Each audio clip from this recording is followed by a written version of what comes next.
नमस्कार बच्चों इस वीडियो में हम लोग क्लास 7 संस्कृत का एक क्वेश्चन पेपर डिस्कस करने वाले हैं।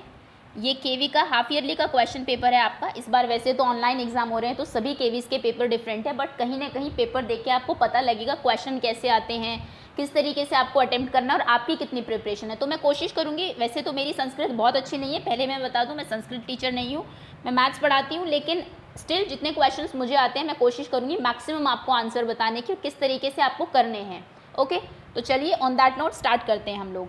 पहला प्रश्न है आपका श्लोकम मेलियत। इस श्लोक को मिलान आपको करना है। धन धान्य प्रयोगेशु, धन धान्य के प्रयोग में, इसके आगे कौन सा इनमें से आपका आना है। तो मैं आपको बता देती हूँ पूरा जो श्लोक था आपका, धन धान्य प्रयोगेशु, धन धान्य के प्रयोग में, उसके बाद आता है विद्या या संग्रहेषु च, विद्या के संग्रह में, विद्या को इकट्ठा करने में, उसके बाद है आहारे व्यवहारे च, आहार व्यवहार में, त्यक्त तज्जा, लज्जा, लज्जा को त्याग देना चाहिए, सुखी भवेत, वही हमेशा सुखी रहते हैं। अगर आपको एजुकेशन लेनी है तो उसके बाद आप शर्मीले नहीं हो सकते, लज्जा को आपको त्याग देना है, यानी कि ऑप्शन बी करेक्ट है यहाँ पर आपका।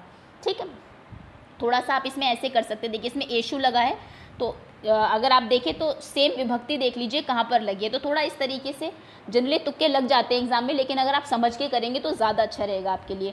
संस्कृत एक्चुअली बहुत कम बच्चों को समझ में आती है क्योंकि जनरली बोलने में नहीं होती एंड ऑल, बट कोशिश करते हैं अभी कि किस तरीके से, थोड़ा हम वैसे भी देख सकते हैं कहाँ पर सेम विभक्ति लगी है, इस तरीके से क्वेश्चन को समझ सकते हैं।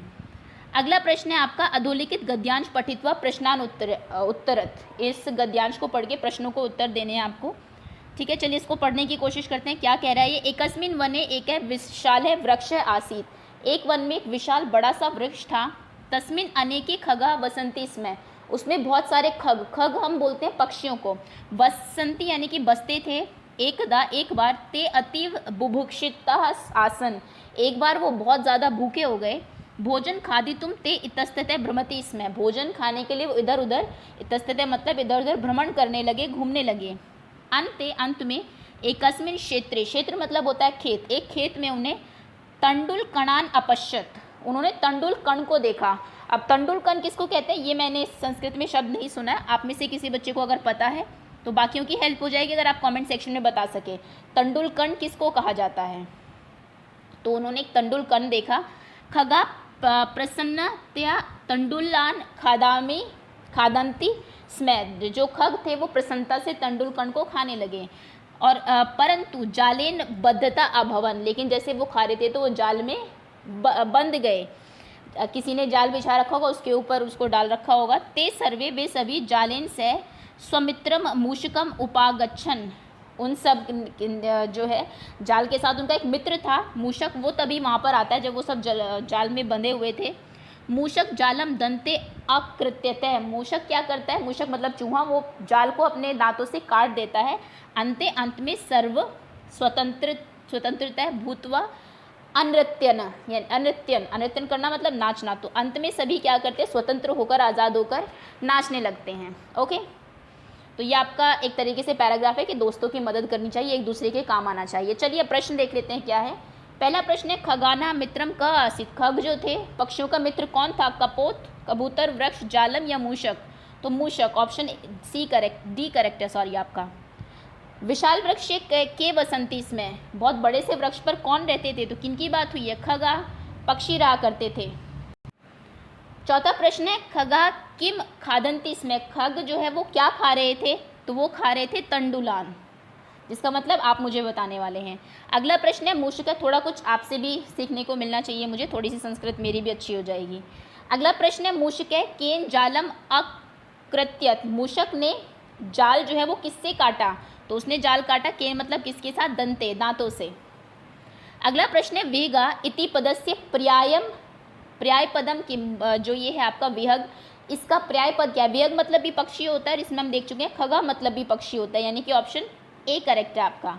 अगला प्रश्न है लोके वशीकृति का, लोगों के वश में क्या चीज़ है, आपके खुद के वश में, तो हमारे वश में क्षमा करना है, किसी को भी माफ़ कर देना। भवेत पदे का धातु, भवेत पद की धातु कौन सी है, तो इसमें धातु है भू। अहम उत्तरम न दास्यामि इदम वाक्यस्य कह कथयति, मैं उत्तर नहीं दूंगा, ये वाक्य किसने कहा था? तो ये जो है आपका, ये एक चैप्टर है जिसका नाम है दुर्बुद्धि विनश्यति, जो दुर्बुद्धि होती है वो विनाश करती है, वहाँ से लिया गया है। तो ये किन्होंने कहा था कि मैं उत्तर नहीं दूंगा? ऐसा कहा था कूर्मे, जिसको कि हम बोलते हैं टॉर्टॉइस, कछुआ। उन्होंने कहा था किसको? हंस को। ठीक, तो ऑप्शन बी करेक्ट है आपका। जब वो उसको लेके जा रहे थे, किसी ने प्रश्न पूछा तो उसने कहा मैं उत्तर नहीं दूंगा, और ये कहने में उसने मुंह खोला और वो नीचे गिर गया था, अगर कहानी आपको याद है। तो ऑप्शन बी करेक्ट है खैर आपका यहाँ पर। रिक्त स्थान की पूर्ति करो। अहम आकाश मार्गेण अन्यत्र गंतुम, मैं आकाश के मार्ग से कहीं और जाने की इच्छा रखता हूँ, ऐसा इन्होंने कहा था। तो इसमें होगा आपको ऑप्शन डी, इच्छामी। आकाश के मार्ग से कहीं और जाने की इच्छा रखता हूँ, ऐसा कूर्म है, यानी कि टॉर्टॉइस ने कहा था हंसों को, जिसकी इच्छा उन्होंने पूरी करने की कोशिश भी की थी हंसों ने, लेकिन खुद की मूर्खता की वजह से, दुर्बुद्धि की वजह से वो अपने मतलब गिर गया था नीचे, नहीं पहुंच पाया था जहाँ पर उसको जाना है। अगला प्रश्न है स्थान पूर्यत, एक कूर्मे अपि तत्रेव, एक कूर्मे भी वहाँ पर क्या करता है? बोलता है नहीं, प्रवस्ति इसमें, प्रवस्ति मतलब निवास करना, वसना, ये वस धातु से लिया गया है। तो एक जो है कूर्म भी वहाँ पर निवास करता है, ऑप्शन बी करेक्ट है आपका। अगला प्रश्न है समय वाचकान, समय बताना है आपको क्या हुआ है। 10:30 को आप कैसे लिखेंगे?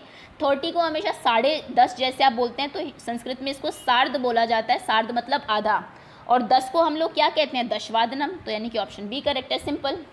सप्तवादनम मतलब 7 बजे, सार्ध नववादनम मतलब 9:30, सार्ध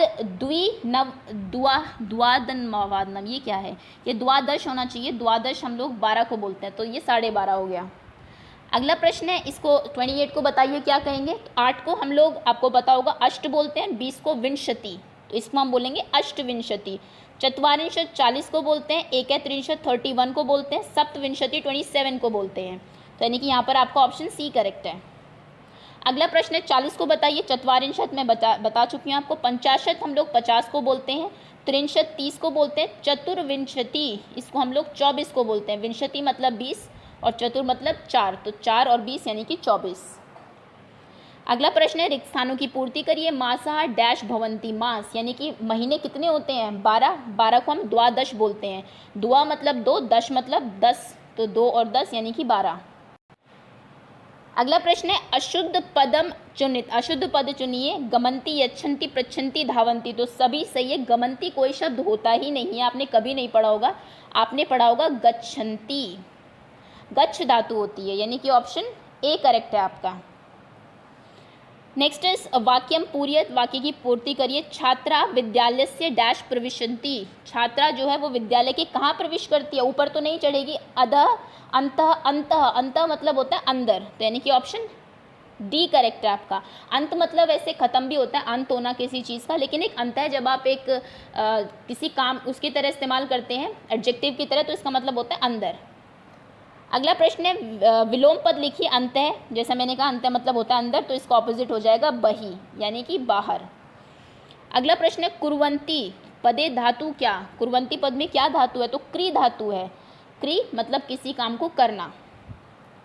अगला प्रश्न है नारी नाम पदे का विभक्ति, नारी नाम पदे में कौन सी विभक्ति है? तो इसमें षष्ठी विभक्ति है, षष्ठी विभक्ति बहुवचन है। ये कैसे चलते हैं इसके रूप? नार्यः, नार्यौ, नारीणाम। ओके, पहले आता है नार्यः, फिर नार्यौ सेकंड, और थर्ड में नारीणाम आपका, तो यानी कि षष्ठी विभक्ति और बहुवचन है अगर वचन पूछा जाता है आपसे तो।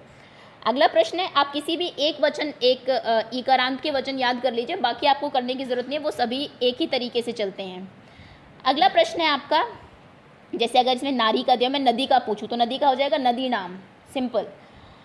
श्लोकांशान मेल्य, श्लोक के अंश को मिलाइए।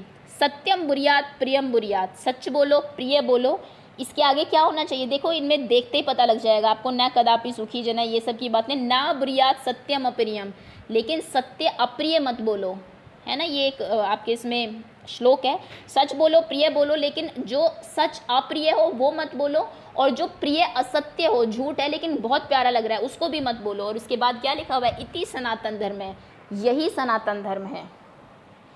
अगला प्रश्न है सर्वदा व्यवहारिक किन स्यात्, हमेशा जो व्यवहार है वो ये आपके उसी से लिया गया कि व्यवहार हमारा कैसा होना चाहिए? हमेशा ये होना चाहिए हमारा औदार्यम। औदार्यम मतलब उदारता वाला। धनम मित्रम का तो कोई सेंस ही नहीं बनता। व्यवहार लिखा है तो उदारता का व्यवहार होना चाहिए, उदार होना चाहिए दूसरों के प्रति, दयालु जिसको आप बोलते हैं। प्रश्न निर्माण करोता, प्रश्न निर्माण करिए। मृत्यु न प्रतीक्षते, मृत्यु प्रतीक्षा नहीं करती है, इंतजार नहीं करती है। मृत्यु स्थाने क्या आएगा? कह न प्रतीक्षते, कौन प्रतीक्षा नहीं करती है। रिक्त स्थान की पूर्ति करिए। असत्यम खाली जगह न वक्तव्यम, असत्य नहीं बोलना चाहिए। ना तो 2 बार नहीं आएगा, 1 बार आ चुका है। सदा हमेशा, तदा कदा, कदा कभी भी। असत्यम झूठ कभी भी नहीं बोलना चाहिए, तो ऑप्शन डी करेक्ट है आपका। उदाहरणम अनुसृत्य रिक्त, उदाहरण के जैसे उदाहरण दिया हुआ है उसके अनुसार रिक्त स्थानों की पूर्ति करिए। वसती स्मै अवसत, तो पठती स्मै अपठत। नेक्स्ट इज अलिखत लिखती स्मै अहसत हसती स्मै, ऑप्शन ए करेक्ट है आपका। समानार्थी शब्द लेके शिला, पत्थर जिसे आप कहते हैं। नयन हम लोग आंखों को बोलते हैं। अम्बा माँ को बोलते हैं, माता है। अब ये है आपका प्रस्त्रम, प्रस्त्रम हम लोग पत्थर को ही कहते हैं, तो यानी कि ये ऑप्शन करेक्ट है आपका, option D. Next question is अभिलाषा पदम अर्थ है किम। कह अभिलाषा पद का अर्थ क्या है? अभिलाषा मतलब इच्छा। अहम तपः एव चरिष्यामि, मैं तप ही करूंगी, ऐसा किसने कहा था? तो ये भी आपके पाठ से लिया गया है। ऐसा कहा था पार्वती जी ने, ऑप्शन बी करेक्ट है आपका। शिव जी का चैप्टर पढ़ा होगा आपने, उन्होंने जाके तप भी किया था वहाँ पर। फिर बाद में जो कि उनकी माता बहुत परेशान थी कि किस तरीके से वो वहाँ पर जाएंगी, और इतनी फूल सी बच्ची है मेरी, और वार्तालाप है दोनों का उनका। अगला प्रश्न है पार्वती तपस्यार्थम कुत्र अगच्छत। पार्वती जी जो है तप करने के लिए कहाँ गई थी? वो गई थी गिरि शिखरम, एक पर्वत के शिखर पर, तो ऑप्शन सी करेक्ट है आपका। अभी कुछ प्रश्न है, इनको आप देख लीजिए, इनके उत्तर आप खुद दे देना, ये आपको लिख के देने थे। बाकी जो प्रश्न है ये आपकी बुक के ही क्वेश्चंस होंगे डेफिनेटली, ठीक है। तो ये आपका संस्कृत का पेपर है।